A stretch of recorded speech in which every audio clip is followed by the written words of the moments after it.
Hello, everyone, and welcome to the Stephen King Cast, one man's musings on the works of Stephen King.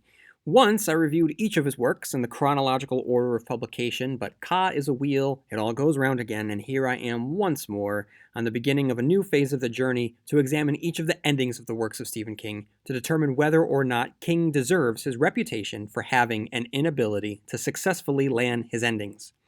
The focus of the podcast will be to examine the climax, the falling action, and the resolution of the endings to each of his novels and break it down by character, themes, conflict, and plot to determine whether or not it meets the criteria of being an objectively good ending.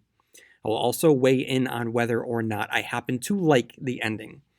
The book that we are discussing today is the third installment of the Dark Tower series, The Wastelands. Very excited to once again talk about the Dark Tower series. The Wastelands is a beloved entry in this collection, and it is a famous ending, and so let's start talking about it. But first, in order for us to talk about the ending of The Wastelands, let me read the Wikipedia so that we have a context that helps the discussion. The story begins 5 weeks after the end of the drawing of the three. Roland, Susanna, and Eddie have moved east from the shore of the Western Sea and into the woods of Outworld. After an encounter with a gigantic cyborg bear named Shardik, they discover one of the 6 mystical beams that hold the world together. The 3 gunslingers follow the path of the beam inland to Midworld. Roland now reveals to his quartet that his mind has become divided and is slowly losing his sanity. Roland remembers meeting Jake Chambers in the way station, letting him fall to his death in the mountains. However, he also remembers passing through the desert alone and never meeting Jake. It's soon discovered that when Roland saved Jake from being killed by Jack Mort in 1977, he inadvertently created a paradox. Jake did not die, and thus did not appear in Midworld and travel with Roland. In 1977 New York, Jake Chambers is experiencing exactly the same crippling mental divide, which is causing alarm at his private school and angering Jake's cocaine-abusing father. Roland burns Walter's jawbone, and the key to his and Jake's dilemma is revealed, but to Eddie Dean, not to Roland. Eddie must carve a key that will open the door to New York in 1977. Jake abruptly leaves school and finds a key in a littered vacant lot where grows a single red rose. Jake is able to pass into Roland's world using the key to open a door in an abandoned haunted house on Dutch Hill in his place and time. The portal ends in a speaking ring in Roland's world. During this crossing over, Susanna has sex with the demon, distracting it while Eddie continues to carve the key which will allow Jake safe passage to Midworld. Once the group is reunited, Jake and Roland's mental anguish ends. Roland now has completed the task of bringing companions into his world, which he started in Drawing of the Three. Following the path of the beam again, the quartet befriends an unusually intelligent Billy Bumbler, which looks like a combination of badger, raccoon, and dog with parrot-like speaking ability, long neck, curly tail, retractable claws, and a high degree of animal intelligence, whom Jake names Oi, who joins them on their quest. In a small, almost deserted town called River Crossing, Roland is given a silver cross and a courtly tribute by the town's last ancient citizens. The quartet continues on the path of the beam to the city of Lud. Before arriving at Lud, the quartet hear the drum beat from the song Velcro Fly by ZZ Top playing from the city, although Eddie at first can't remember where it is he has heard these drums before. Later, the drums are revealed as the God drums, which Lud's citizens fight to.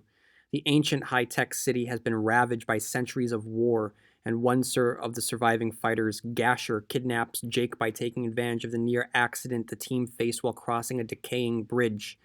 Roland and Oi must then track them through the man-made labyrinth in the city, and then into the sewers in order to rescue the boy from Gasher and his leader, the TikTok Man. Jake manages to shoot the TikTok Man, leaving him for dead.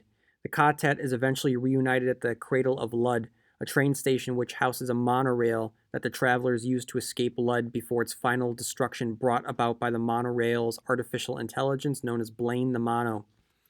The ageless stranger arrives to recruit the badly injured TikTok Man as his servant.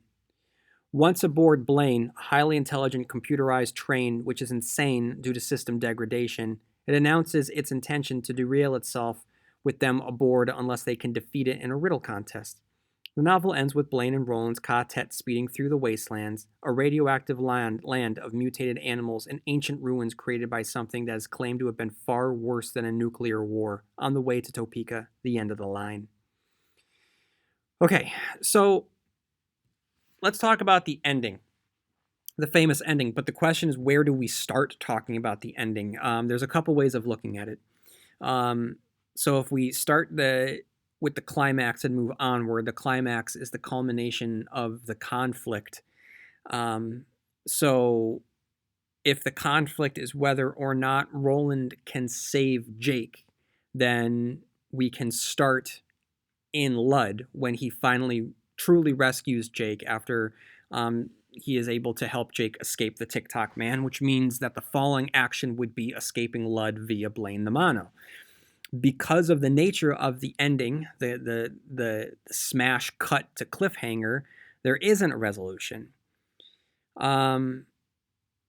So, another way of looking at it, if we move the climax back to the resolution of the conflict, then you can argue that it takes place when they pulled Jake through the door. That's when the tension is at its peak. It moves the beginning of the ending further back into the story, then the falling action would be the abduction of Jake and the rescue, and then the resolution would be them hopping aboard Blaine. So, either way, I'm going to be honest, the ending works. I like the ending just so I can live in Midworld a little bit more. I'll move the ending back to the speaking ring when Jake escapes Dutch Hill and makes his way back into Midworld. Okay, so here is the criteria for a good ending. Does it provide an appropriate conclusion to its characters that are consistent with the characters' actions, conflicts, and themes from the book? Good Lord, yes. On all accounts. Right up to the very end, King is crafting rich characters and putting them through the ringer. The TikTok Man and Gasher, though late additions to the story, are instant classics. The setting of Lud and the inhabitants that we meet, including a insane artificial intelligence that's powering a monorail, is arguably one of the most memorable creations in all of the Dark Tower. And every time we, so you know, what King does very well in this book is good news, bad news. Um, you know, good news, we've made it to Lud. Bad news, Jake's abducted. Good news, Jake's saved. Bad news, the city is about to be poisoned. Good news, we're going to be able to escape the city. Bad news, we have to go through the wastelands. Good news, we'll be safe as long as we stay on the train. Bad news, the train's insane and wants to crash us.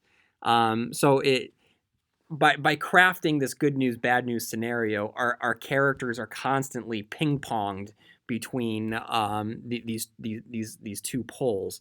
And as a result, we, along with the characters, because the characters were so incredibly drawn, both through the written word and through the art, we are along for the ride. So yes, the conclusion to the characters are consistent to how the characters are built. Roland, who is suffering the entire book, the love that he has and the guilt that he has is fully on display. You just feel it when he pulls Jake through, how much the death of the boy has been weighing on him and how much Jake has meant to him. And it's beautiful. And everything is just so well done in the end because of the way that King has crafted these characters. Next question is, does it successfully wrap up the plot? Specifically, do the events build upon one another with consistency? I touched upon that with good news, bad news. And many people will tell you that The Wastelands is their favorite of the Dark Tower books. And one of the reasons is because of the way that he's crafted the plot. There's a breather after Jake returns to Midworld. But when they're pulling Jake out, that scene is incredible. Everyone has a part to play in bringing him back into this world. It's unfortunate that Susanna, the only female, is the one that's relegated to having to have sex with the demon, but it is what it is. And spoilers for later Dark Tower books. If you haven't gotten farther down the road, don't listen to this part what I'm about to say. But Susanna having sex with a demon is crucial to the birth of Mordred and the fallout of the quartet itself. During that scene, Eddie has to carve the necessary parts to open the door. Roland has to jump through the door, and a very nice reversal of Jake falling from the first book. The quartet is formed for the first time. We get to Lud, we meet Oy, we fall in love with, and we're teased with this little Billy Bumbler. We're teased with his death from the get-go. Jake is abducted. The strange world is made even stranger with Lud, the inhabitants of Lud, ZZ Top. The shootout, the appearance of Flag, complete with a "My Life for You" utterance, the introduction of Blaine, the tour of the wastelands, and the incredible final page. The plot is like Blaine itself, hurtling you across a fantastical and dangerous landscape so fast you can't even keep up. And the thread of the train, and like the thread of the train, you smash right into nothingness. So yes, Stephen King successfully wraps up the plot. Does the conclusion serve the theme, the symbolisms, the motif? Yes. With the thematic weight of the death of Jake from the gunslinger weighing on Roland and the question of redemption possible by bringing Jake back into this world and then fighting to keep Jake alive. Yes, it serves the themes of redemption in this book. The next question is, what is the most famous scene in the novel, and does it appear in the conclusion of the story? This is not... it's a question that I like to pose, because if the answer is that the scene does fall within the ending of the book, then it's kind of a win for that book. But if it doesn't take place, it's not the book's fault. But the question is where to begin. I mean, is it Shardik in the beginning? Is it the doorway scene when they pull him through? Is it the introduction to the Rose? Is it the trip through the wastelands? Is it the labyrinth? There's so many to choose from. So I honestly don't know what the most famous scene in the novel is, because every scene is beautifully rendered on the page and completely harrowing. Are there other factors that we need to consider here?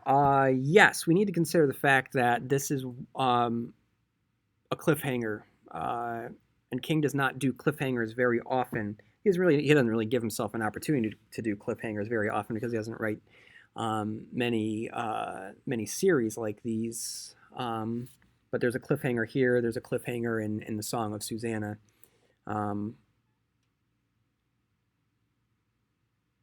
Is there a cliffhanger in Wolves of the Kala?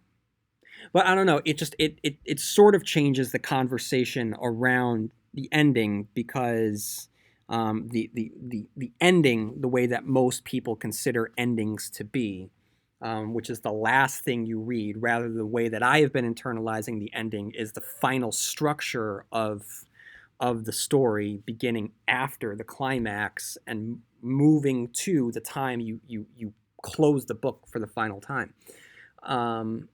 The ending by design is not designed to give you much of a resolution, because it does end on an inhale of breath, and you're not allowed to exhale until you start reading Wizard and Glass.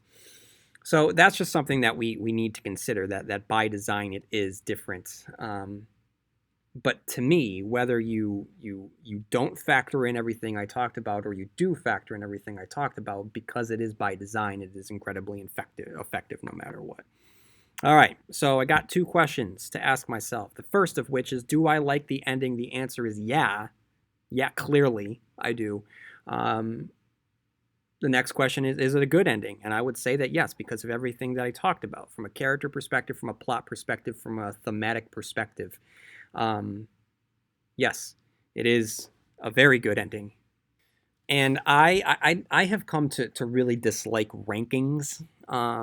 But with that said, if you were to rank the endings of the works of Stephen King, it would be hard to not put The Wastelands in the top tier of his endings. It is a very, very solid and well-beloved ending to his books. So I'm sorry, this wasn't a super long episode. I wish that it was longer. But sometimes when you have nothing but praise, you know, there's really not much more to say. So let's look at the tally. Uh-oh, that's not good. Because I happen to like, dun dun dun, 19 out of 19 endings. And then so far in this endeavor, uh, based on the criteria, I've determined that 17 out of 19 endings are, objectively speaking, good. Appropriate that this is our 19th examination. That it happens to be a Dark Tower book. That's great. So, if you have any thoughts on the Wastelands, on the ending, or any of the books that I have covered so far, write into stephenkingcast at yahoo.com. Next week, I'm going to be turning my attention to Needful Things. This will be an interesting one. So I really do want your opinions on Needful Things, and the end and the ending of Needful Things. So write into stephenkingcast at yahoo.com for that one. You can follow me on Twitter, on Instagram, on Facebook. I've been active more on Twitter, though, just for the good of whatever's left of my soul. I just wonder if I should get rid of Twitter. Obviously, social media has brought us all together, but I think it's probably for the best if none of us ever had social media. I have no idea why I'm saying this, other than saying that, hey, you can follow me on Twitter if you want. I just don't know how long I'm going to be on it. I say that, but of course, I, like everybody else, will continue to stay on it. All right, I'm kind of rambling at this point. It's been a long day as I record this. So hit me up on email, stephenkingcast@yahoo.com. And if you have any spare time on your hands, I don't ask for any sort of monetary gain. All I ask is that if you do have time, a review on iTunes would be greatly appreciated. So thank you, everybody. Stay safe out there. And may you have long days and pleasant nights. And I'll see you here next week, where MOON spells Stephen King Cast.